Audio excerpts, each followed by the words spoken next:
Global Peace Broadcasting Network (GPBN). Celebrate your breakthrough moment. Billy Graham, the evangelist who preached to the world.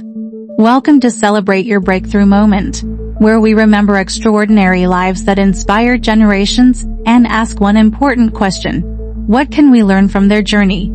Today, we remember one of the most influential evangelists of the modern era, Billy Graham. Born William Franklin Graham Jr. on November 7, 1918, on a dairy farm in North Carolina, few could have imagined the global impact this young man would eventually have. At the age of 16, during a revival meeting led by evangelist Mordecai Ham, Graham made a personal commitment to Christ. That decision became the beginning of a remarkable journey. He later attended Wheaton College, married Ruth Bell Graham in 1943, and began preaching. But his breakthrough moment was still ahead: the Los Angeles Revival. In 1949, Graham's Los Angeles meetings transformed his ministry. What began as a relatively modest evangelistic campaign became a national sensation. Newspapers began reporting on the young preacher. Crowds grew, and Billy Graham's voice began reaching far beyond the church. Soon, the stadiums would become his pulpit. From London to the world. In 1954, Graham came to London for the famous Hearing a Crusade. The campaign continued for 12 weeks and attracted enormous crowds, culminating in a historic gathering at Wembley Stadium. For Graham, Britain became one of the defining chapters of his international ministry. His message was simple: come to Christ. Find forgiveness. Find hope. Over the decades, he would preach in more than 185 countries and territories, reaching an estimated 215 million people in person. Through radio, television, books and later digital media, his message reached millions more. The preacher who spoke with presidents. Billy Graham also became known as the pastor to presidents. He met with every sitting U.S. president from Harry Truman through Barack Obama, offering prayer, spiritual counsel and friendship. But his relationship with political leaders was not always simple.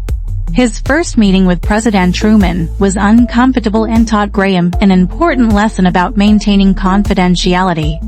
Over the years, however, presidents from different political backgrounds sought his counsel. Graham repeatedly maintained that his primary calling was not political power. His calling was ministry, Billy Graham and racial integration. Billy Graham's legacy also intersects with America's painful history of racial segregation. He took important steps toward racial integration in his evangelistic meetings and insisted that black and white people should sit together. He developed a friendship with Dr. Martin Luther King Jr., and King joined Graham during his 1957 New York crusade. Yet their approaches to civil rights were different. King became a leading voice for organized nonviolent protest and political change.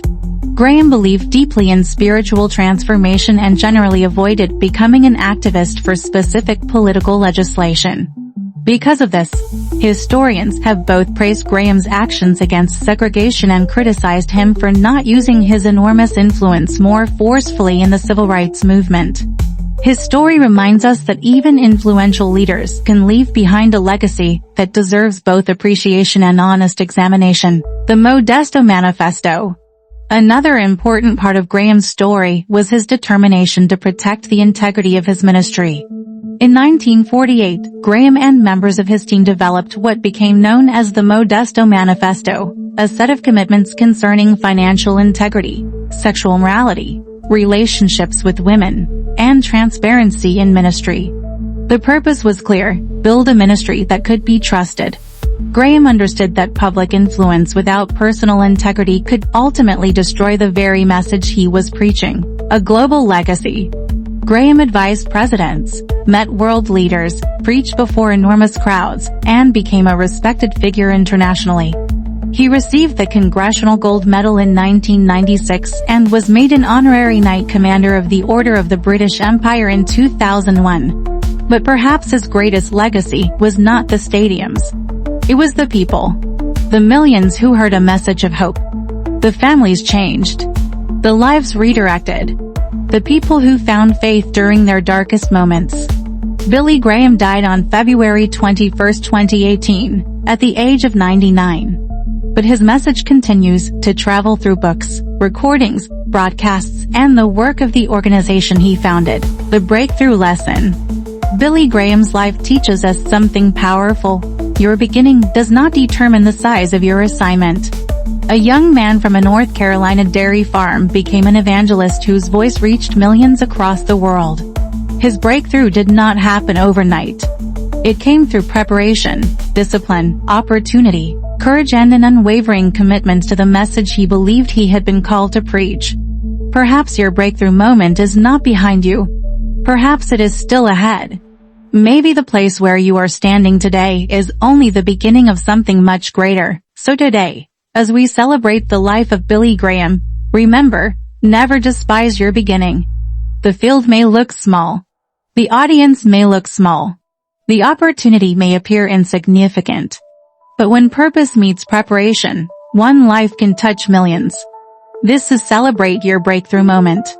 Your story is still being written. Your assignment may still be unfolding. And your breakthrough moment may be closer than you think. Global Peace Broadcasting Network. Informing minds.